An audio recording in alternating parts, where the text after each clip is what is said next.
মালয়েশিয়ায় নিজ বাসায় আত্মহত্যা করেছেন রাকিব হোসেন নামে ২৬ বছরের এক যুবক।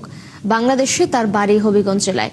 স্থানীয় সময় মঙ্গলবার রাত 10:30টায় কুয়ালালামপুরে বুকিত বিনতাং এর জালান ইমবিতে এই ঘটনা ঘটে।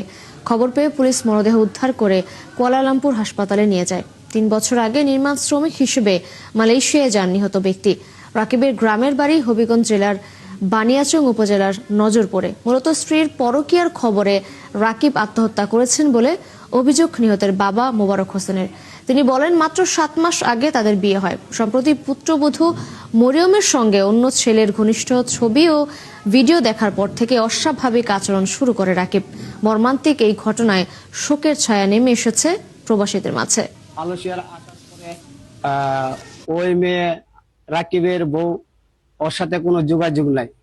ও ফোনের মাধ্যমে চাইতে গেলে এর মা, এর বাবা, এর ভাই, এর বোন অদক্ষভাবে ওকে গালাগালি করে। মরিয়মকে অনেক ভালোবাসতো, অনেক, মানে ঘন্টা ঘন্টা সেকেন্ডে কল দিত, স্মরণ করত। কিন্তু অনেকদিন যাবৎ ঈদের পর থেকে রাকিবের সাথে কোনো যোগাযোগ নাই, কোনো কিছু নাই।